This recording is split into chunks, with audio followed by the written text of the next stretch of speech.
Does the delegate have any indication of how many people could potentially be affected, how many Virginians could potentially be affected if this law goes into effect? Madam Speaker, I would answer that no law-abiding Virginian would be affected. Madam Speaker, if I heard the delegate correctly, he's saying that no law-abiding citizen would be affected by this whatsoever, so no currently law-abiding citizen would have to turn in anything under this bill, or does he want to reevaluate that statement? Delegate Levine. I would answer the delegate that Virginians understand that laws change, and law-abiding Virginians follow the law.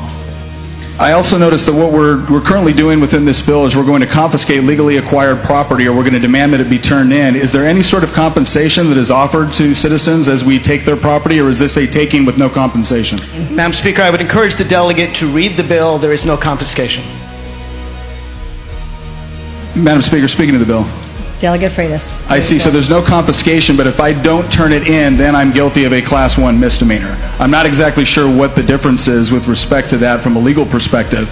So if the fact that you're not coming to my house to kick in my door and take my legally acquired property away from me is something I greatly accept and appreciate, but ultimately you're still going to make me guilty of a misdemeanor, potentially multiple misdemeanors, for owning something that, again, was legal the day before. And I would just remind the delegate that just because you make something legal doesn't mean you make it just. And I would have thought the civil rights movement would have taught us all that, Madam Speaker.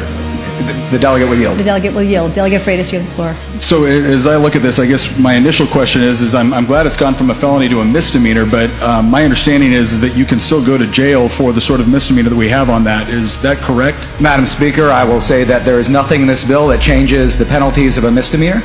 So my understanding is that you can go to jail for up to a year under this if we were to pass this. And so if I understand this correctly, if I have not just a 30-round magazine, but unless something changed, it's also any magazine over 12 rounds. Is that also correct?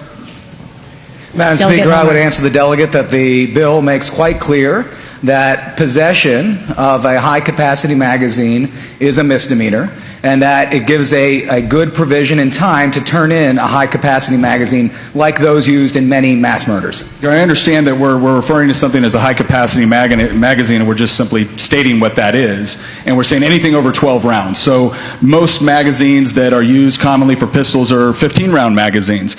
And my understanding is that on December 31st of 2020, if I had 5 15-round magazines, which generally come standard with my pistol, on January 1, 2021, I would be guilty of 5 Class 1 misdemeanors that could carry a sentence of well over a year in jail. Is that correct, Madam Speaker? I feel that I've answered the delegate's question about whether it would be a Class 1 misdemeanor to possess a magazine in excess of that allowed in this law already. Thank you.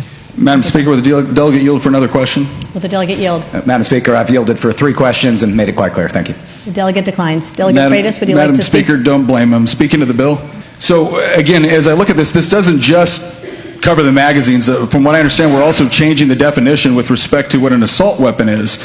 And now we're stating that if something has a forward grip, that's now classified as an assault weapon.